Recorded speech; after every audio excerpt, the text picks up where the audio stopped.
Okay, so I need to talk about the most annoying man in Fromville, because it turns out he might be the only person in this entire show who's ever actually gotten a happy ending that I'm talking about Jade. And before you close the tab, because you remember him as the rich guy who treated a supernatural death trap like an escape room with bad production values. Stick with me, because Season 4 just quietly answered one of the biggest questions the show has ever asked, and almost nobody is talking about it the right way. Here's the theory I want to lay out today. Jade's turn from insufferable tech bro to actual pillar of this community isn't just character growth for the sake of it. It might be the answer to the entire mystery of the show. Season 4 told us how every previous version of Jade died. Not by the creatures, by the people. Every single time, across every lifetime, the town turned on him and killed him. He died alone, surrounded by neighbors. And if that's the pattern, then the one thing that's different about this cycle is sitting right in front of us the whole time. This Jade isn't alone, and that changes what happens next. Let's build the case from the beginning. Jade shows up the same day as the Matthews family, and that timing is not a coincidence, though it takes 3 seasons for the show to prove it. He arrives high, drunk, handcuffed to his own car door because his best friend Toby has to restrain him just to deal with the crash. That's our introduction to the guy. Chemically absent, a problem being managed while other people do the saving. And when he sobers up, he's worse. His first move in this town is total denial. He treats it like a hoax, an elaborate performance he's going to outsmart. It takes Kenny walking him to the graveyard and showing him Toby's body to break through that wall. Jade breaks down right there. The escape room theory dies next to his best friend. And notice what the show tells us about him in that exact moment. Jade doesn't respond to logic or authority or fear. He responds to grief. He tells Boyd that the only 2 things he ever loved in this world are gone. And that belief system, the idea that loving something only ever costs you, was installed at an airport when he was 12 years old. That's the real engine under all the arrogance. The visions start almost immediately, and Jade treats every single one like an insult to his intelligence. A corpse crushed under a boulder. A symbol painted above it that vanishes when he looks away. He starts drawing that symbol obsessively, on napkins, in books, anywhere there's paper. And when Kenny catches him mid-spiral, Jade snaps at him instead of asking for help. But here's what's genuinely moving on a rewatch. The town starts absorbing Jade long before Jade agrees to be absorbed. Kenny takes him in. Tia-Chan finds him spiraling in the diner and doesn't lecture him. She just brings him tea and speaks to him in Cantonese, and something in him unclenches. It's Tia-Chan who leads him to a journal covered in his own symbol, drawn by someone decades before he ever crashed into this place. Pressed inside it, a photo of a man named Christopher and a young Victor in the corner of the frame, which means Jade, days into his time in this town, has to learn a skill his entire life never required: patience with another human being. Victor won't answer to interrogation and won't be rushed by money or brilliance. Victor wants a song, so Jade takes his violin and plays it all the way through for an audience of one. I want you to hold on to that scene, because the show is going to rhyme with it later in the most devastating way possible. What Jade learns from Victor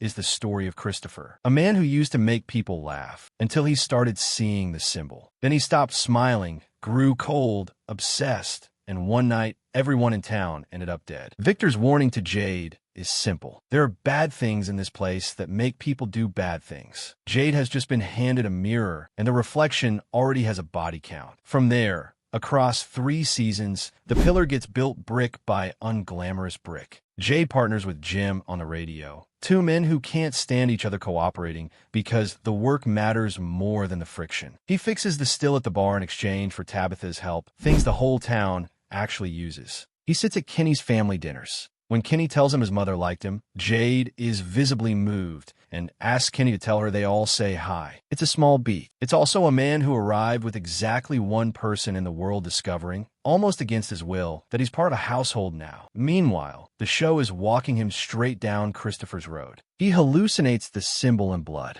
He throws darts at his own drawings at night. And then the Season 2 finale hands him the first real answer of his entire investigation. Deep in the tunnels, a chamber ringed with stone slabs, children pointing upward, chanting a word Tabitha has heard since Season 1. Qiang Hui. He looks up, and the roots above the chamber have grown into the exact shape of his symbol that Oh, what is that symbol, actually? Because this became the longest-running payoff in the whole show, and it deserves its own moment because it's basically Jade's entire story compressed into one image. Season 3 reveals the origin through Victor's restored memory. The children were murdered in the dark by the people they loved and trusted, but someone told them a story that gave them hope, and when they died, that hope poured into the roots above them and grew into the symbol. Read that back. The thing that hollowed out Christopher, the thing Jade spent 3 seasons attacking like a technical problem to be solved from the outside, was never sinister. It's crystallized hope. It was never a lock.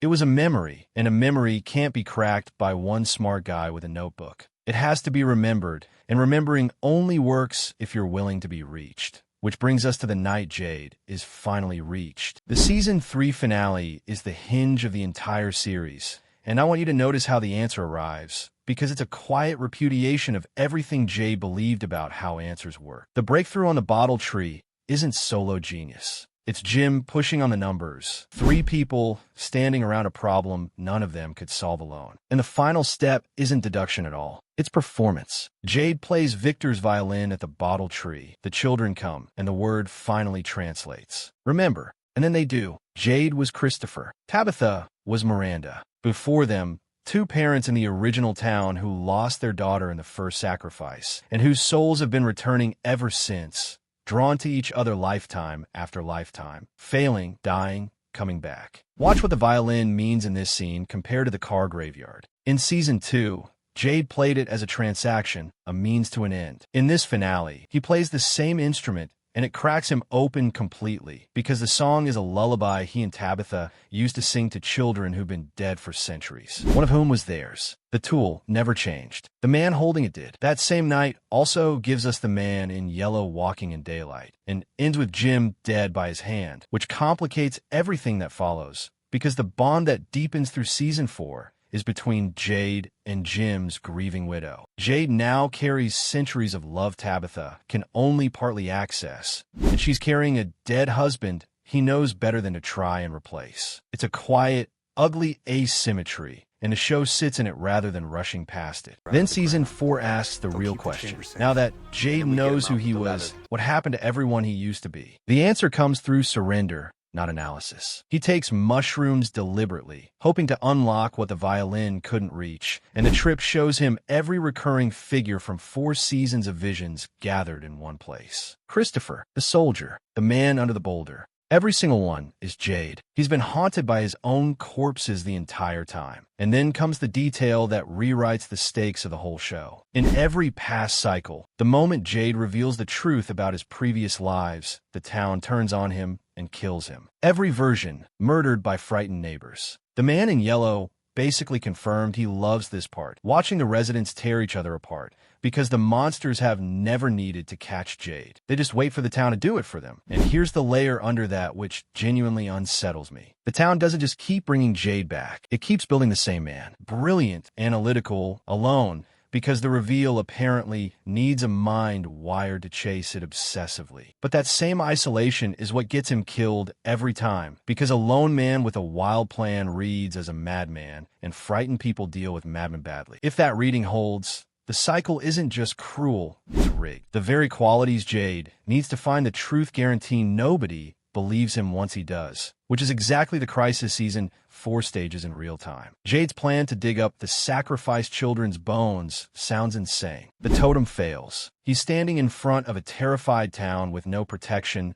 a dangerous plan, and a known history of being killed by exactly this kind of crowd in exactly this kind of moment. Every ingredient of every past murder is on the table, and it doesn't happen. That's the whole argument of this video. It doesn't happen because this Jade isn't the man the town built before. The mission becomes a coordinated operation instead of a solo suicide run. Down in the chamber, Jade confesses he lied about the danger, tells Tabitha he's glad he got centuries with someone like her, and the man who once measured every relationship as a transaction closes his account for good. The town holds up its end, pulls the tree, floods the chamber with sunlight. Then the rules change mid-victory. An eclipse, an earthquake, a sabotaged rope ladder. And Jade and Tabitha are sealed underground with the bones and the creatures and no way out. Tabitha finds their daughter's skull in her hands in a collapsing tomb, and when Jade starts to give up, it's her who refuses to let him. They save each other in shifts for the entire episode, and their distress call reaches the surface. Boyd,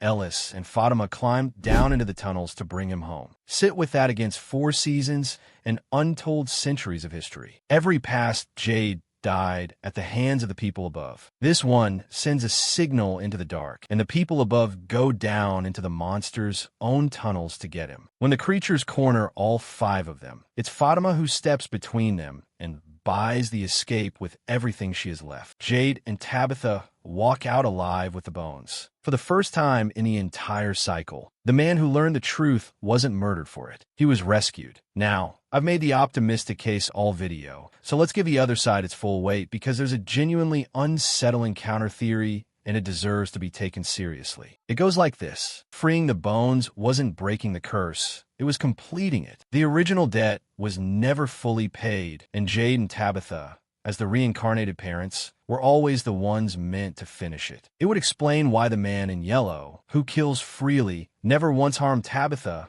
when he had a chance. You don't destroy the instrument you still need. Under this read, the entire plan was exactly what the town's darkest force wanted, and the aftermath doesn't exactly argue against it. The tree is gone. Day turned to night. Every talisman in town got dumped down a tree miles away, and whoever's wearing Sophia's face did it smiling the whole time. But the show does push back through the one character whose track record is the most reliable in the series. In the closing scene, the boy in white tells Sophia flatly that the town has the bones now, and that she's going to lose this time. She laughs it off, but the season has already told us which side the boy in white has been playing for, and it's the residents. So we're left with the 2 most informed beings in this universe reading the same board and calling opposite winners. The show hasn't told us who's right, and I'm not going to pretend it has the here's why that matters right now, and not just as old analysis. MGM Plus confirmed that Season 5 will be the final season, and the writers have already said this is meant to be the end game, closing storylines that go back to Episode 1. Production is starting this summer in Halifax, and Ricky, who plays Kenny, already posted from a fitting room saying they're back at it, with a caption referencing the exact word the children have been chanting this whole time. Jack Bender has talked about inevitabilities coming in Season 5 that were set in motion from the very first episode. And Harold Perrineau has said some of the clues in this show are so subtle you won't clock them until they pay off years later. So the machinery that killed every previous Jade hasn't disappeared. It's warming up. The town has no protections left. 40-plus people are trapped with a ruined escape plan, and a man at the center of it whose every past life ended with his neighbor's hands around his throat. If the show wants to run the old pattern one final time, every piece is already in position, and history says the blame lands on Jade. The only counterweight is everything this video just walked through. Tian Chen's tea, Victor's song, Kenny's house, Jim's tower, Tabitha's refusal in that tunnel, Boyd climbing down into the dark to get him. The real question Season 5 has to answer isn't whether digging up those bones was the right call. It's whether 4 seasons of actually belonging somewhere can outweigh centuries of blame. I don't know the answer yet. Nobody does until 2027. But here's what the show has already proven, and it's the whole point of everything I just said. The town spent lifetimes perfecting a machine that turns a brilliant man's loneliness into his own execution. And in Season 4, for the first time, that machine jammed. Not because Jay got smarter, because he stopped being alone. If you think the bones are the town's biggest mistake, or you think this is finally the cycle that breaks, drop it in the comments. I want to see which side wins the argument down there before Season 5 even airs.